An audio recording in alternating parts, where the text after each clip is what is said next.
प्रधानमंत्री नरेंद्र मोदी 5 अगस्त को शिलान्यास और भूमि पूजन करेंगे। इसके साथ ही अयोध्या श्री राम मंदिर तीर्थ स्थल ट्रस्ट की ओर से मंदिर के गर्भगृह में जमीन के 200 फीट नीचे इतिहास को सुरक्षित रखने की खबर आने के बाद देश भर में टाइम कैप्सूल की चर्चा हो रही है। हर कोई इस टाइम कैप्सूल को लेकर उत्साहित है और इसके बारे में जानना चाहता है। नमस्कार, स्वागत है आपका NI न्यूज में। यदि आपने अभी तक हमारे चैनल को सब्सक्राइब नहीं किया हो तो चैनल को सब्सक्राइब करें। इस टाइम कैप्सूल का मकसद यह है कि सालों बाद भी यदि कोई श्री राम जन्मभूमि के बारे में जानना चाहे तो वह इस टाइम कैप्सूल के जरिए जान सकता है। हम आपको इस वीडियो में बताएंगे कि टाइम कैप्सूल आखिर होता क्या है। क्या सच में ही अयोध्या श्री राम जन्मभूमि में 200 फीट नीचे इसे दबाया जाएगा?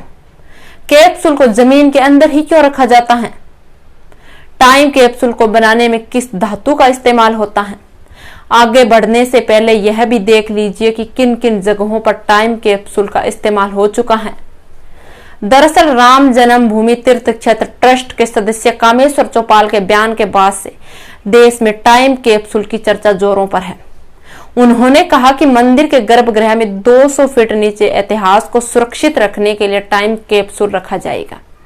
साथ ही बताया कि राम जन्मभूमि का रास्ता 500 वर्षों तक कई अड़चनों के बाद साफ हुआ है। इसीलिए आने वाले भविष्य में मंदिर के इतिहास को लेकर किसी तरह के विवाद से बचने के लिए टाइम कैप्सूल दफनाने का निर्णय हुआ है। ऐसा नहीं है कि श्री राम जन्मभूमि में टाइम कैप्सूल पहली बार रखा जा रहा है। इससे पहले भी देश में अलग अलग स्थानों पर टाइम कैप्सूल रखे जा चुके हैं। लाल किला, कानपुर IIT कॉलेज और कृषि विश्वविद्यालय में इसे रखा जा चुका है। अब ऐतिहासिक राम जन्मभूमि मंदिर निर्माण में टाइम कैप्सूल रखा जाएगा। टाइम कैप्सूल का इस्तेमाल दुनिया के अन्य देशों में भी किया जाता है। श्री राम जन्मभूमि तीर्थ स्थल ट्रस्ट के अनुसार राम जन्मभूमि के इतिहास को सिद्ध करने के लिए जितने लंबी लड़ाई कोर्ट में लड़नी पड़ी, उससे यह बात सामने आई है कि अब जो मंदिर बनाया जाएगा उसमें एक टाइम कैप्सूल बनाकर 200 फीट नीचे डाला जाएगा, जिसे यदि किसी तरह का विवाद भविष्य में हो तो उसे सुलझाना आसान हो जाएगा। इस टाइम कैप्सूल पर मंदिर का इतिहास, शिलान्यास की तारीख, भूमि पूजन करने वाले मुख्य अतिथि की उपस्थिति, विशिष्ट जन का नाम और निर्माण शैली, वास्तविकविद का नाम लिखा होगा। ट्रस्ट के सदस्य कामेश्वर चौपाल के मुताबिक टाइम कैप्सूल तैयार करने की जिम्मेदारी एक दिल्ली कंपनी को सौंपी गई है। इसी बीच यह जानकारी भी सामने आई है कि साल 1989 में जब गर्भगृह के सामने राम मंदिर का शिलान्यास हुआ था, उस समय भी एक टाइम कैप्सूल भूमि के नीचे दबाया गया था। राम लल्ला की ओर से मुकदमे की पैरवी करने वाले वकील त्रिलोकनाथ पांडे ने बताया कि उस वक्त टाइम कैप्सूल को विश्व हिंदू परिषद के महासचिव ने तैयार करवाया था। अब तक देश में लगभग आधा दर्जन स्थानों पर इस तरह के टाइम कैप्सूल पहले भी रखे जा चुके हैं। इससे ऐतिहासिक लाल किला भी शामिल है।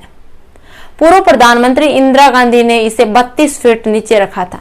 इंदिरा गांधी ने 15 अगस्त 1973 को लाल किले के पास जमीन में एक टाइम कैप्सूल दफनाया था, जिसके बाद कांग्रेस ने सत्ता गंवाई और तत्कालीन प्रधानमंत्री मोरारजी देसाई ने जमीन से टाइम कैप्सूल निकलवा लिया।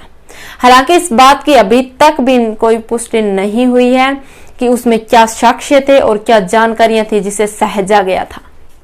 इसी बीच प्रधानमंत्री नरेंद्र मोदी जब गुजरात के मुख्यमंत्री थे तो साल 2011 में उन पर विपक्ष ने टाइम कैप्सूल दफनाने का आरोप लगाया था। विपक्ष का कहना था कि गांधीनगर में निर्मित महात्मा मंदिर के नीचे टाइम कैप्सूल दफनाया गया है, जिसमें मोदी ने अपनी पुलबंदियों का बखान किया है। टाइम कैप्सूल एक कंटेनर की तरह होता है जिसे विशिष्ट सामग्रियों से तैयार किया जाता है। टाइम कैप्सूल हर तरह के मौसम का सामना करने में सक्षम होता है। उसे जमीन के अंदर काफी गहराई में डाला जाता है और गहराई में होने के बावजूद भी हजारों वर्षों तक न तो कोई उसे नुकसान पहुंचता है और न ही उसमें सड़न गलन होती है। पृथ्वी के अंदर तमाम उथल पुथल झेलने के बाद भी उसे जंग तक नहीं लगती है। टाइम कैप्सूल विशेष प्रकार के तांबे से बना होता है और इसकी लंबाई करीब 3 फुट होती है। जिसके तांबे की विशेषता यह होती है कि वह सालों तक खराब नहीं होता है और मौजूद दस्तावेज पूरी तरह से सुरक्षित रहते हैं। 30 नवंबर 2017 में स्पेन के बरगोस में करीब 400 साल पुराना टाइम कैप्सूल मिला था। यह यीशु मसीह के मूर्ति के रूप में था। मूर्ति के अंदर एक दस्तावेज था जिसमें 1777 के आसपास की आर्थिक, राजनीतिक और सांस्कृतिक सूची थी। फिलहाल इसे दुनिया का सबसे पुराना टाइम कैप्सूल माना जाता है। इसके बाद आज तक ऐसा कोई कैप्सूल नहीं निकला है।